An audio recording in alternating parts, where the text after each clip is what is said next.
Europe 1, il est 8h36, c'est l'heure de la revue de presse. Signé Samuel Etienne. Bonjour Samuel, ça va ? Bonjour Jean-Philippe, très bien, merci. Bonjour Céline. Bonjour. Et bonjour à tous. Argent trop cher, argent trop grand, chantait, on s'en souvient, Téléphone. La vie n'a pas de prix. Exactement, 1980, grand classique. Et 34 ans après, force est de constater que le constat de Jean-Louis Aubert et consorts est toujours d'actualité. Il n'est question que d'argent ce matin, en une de vos journaux, de l'argent que l'État n'a pas pour relancer la croissance, de l'argent que les entreprises donnent en dividendes et non en investissement, de l'argent que les Français épargnent de plus en plus, manifestement inquiets pour l'avenir, de l'argent que d'autres Français n'ont pas pour partir en vacances.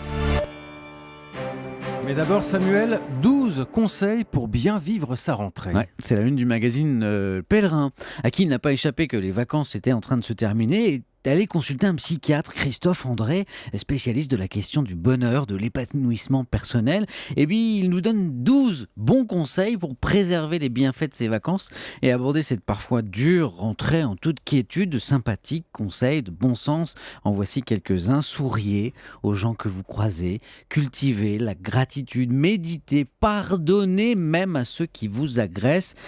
Et en lisant ce dossier, là je me suis dit que s'il y en avait bien qui avait besoin de tous ces conseils, c'est ce pauvre François Hollande. Il y a une expression que le langage jeune a consacrée ces dernières années et qui illustre parfaitement le traitement réservé au président de la République par vos journaux, c'est « il prend cher ». Mais qu'est-ce qu'il prend cher ce matin ? François Hollande, tenez, je prends la une de l'Express, bim, la faillite. C'est maintenant, bim et rebim dans les dessins des caricaturistes en une de Charlie Hebdo. Voilà Hollande qui est transformé en maître nageur sauveteur, piètre sauveteur, qui face à des dizaines de Français en train de se noyer, dans la crise bien sûr, commente « on ne bouge pas ». Un peu plus loin, un autre dessin de Charb en forme d'équation sur la croissance, 0 plus 0 égale, c'est le président qui répond, la tête à Toto. Vous voyez même aux blagues de cours de récré, il a le droit, le chef de l'État. Alors, Hollande prend cher suite. Cabu maintenant se lâche en une du Monde en imaginant François Hollande au championnat d'Europe de natation. Sauf que sa discipline à lui, c'est le papillon brasse coulé, très très coulé, dans une piscine baptisée La Rentrée. Hollande prend cher. Une petite dernière, c'est la une du Parisien aujourd'hui en France de ce matin. Après les dessins, voilà les formules très imagées pour un président pris entre le marteau et l'enclume. Alors l'enclume, c'est les contraintes financières, le marteau, sa base politique. Un président face à la quadrature du cercle ou à une porte étroite, écrit le Parisien. Et tout lecteur d'André Gide sait que quand on est face à une porte étroite, ça finit toujours par coincer. Elles aussi, Samuel, elles prennent cher, comme vous dites ce matin dans l'actualité. Ce sont les grandes entreprises françaises. Je vous en ai déjà parlé hier, c'était la une de l'Humanité. Ce matin, c'est celle de Libération. Alors, je vous résume l'histoire rapidement parce qu'elle n'a pas changé depuis hier. On vient de s'apercevoir que les grands groupes français avaient augmenté de 30% au deuxième trimestre leurs dividendes aux actionnaires, alors même que l'État attend qu'ils investissent ces grands groupes afin de relancer la croissance. Les mots sont durs dans Libé, très durs même. On y parle de gifles, d'incivisme, d'indécence. Les grands patrons qui nous écoutent là ce matin, n'allez pas lire Libération ce matin, vous serez rhabillés pour l'hiver et c'est un peu tôt, nous sommes quand même que le 20 août. Et en une des Échos, Samuel, c'est de l'argent des ménages dont il est question. Et la surprise, la crise fait flamber le taux d'épargne des Français qui grimpe à 16%, c'est du jamais vu depuis 2009. Pourquoi ? Selon les Échos, c'est une conséquence justement de la crise, signe de pessimisme collectif, c'est une épargne de précaution en attendant des jours meilleurs. Alors si je suis bien, les entreprises n'investissent pas, les Français préfèrent épargner que consommer, voilà qui nous ramène à la une de l'Express que j'évoquais tout à l'heure, la faillite.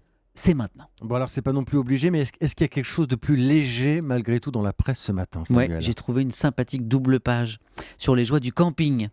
Dans le Parisien aujourd'hui en France, c'est une immersion de 48 heures dans un camping des Landes et ses multiples activités, le concours de pesée de jambon, et c'est plus difficile qu'il n'y paraît, le concours de pétanque, pendant lequel il ne pleut jamais, dit une légende locale, et puis la soirée dansante où les jeunes attendent désespérément les derniers tubes, tandis que le DJ, lui s'acharne à passer les classiques du disco, ou pire, les sardines de Patrick Sébastien. On a tous connu ça. Ça, c'est dur.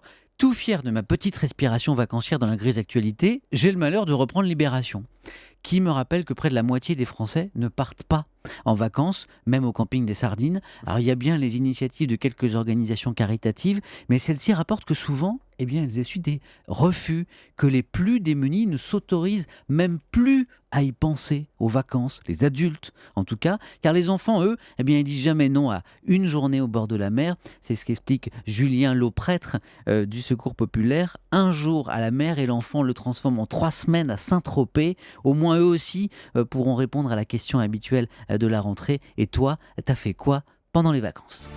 Allez, je sens que vous avez envie de nous parler d'amour pour terminer, Samuel. Bien deviné. Enfin, d'amour, c'est ce que je croyais en découvrant cet article dans Le Monde sur un nouveau site de rencontres amoureuses. Vous savez, les rencontres sur Internet, c'est un peu le bal de jadis.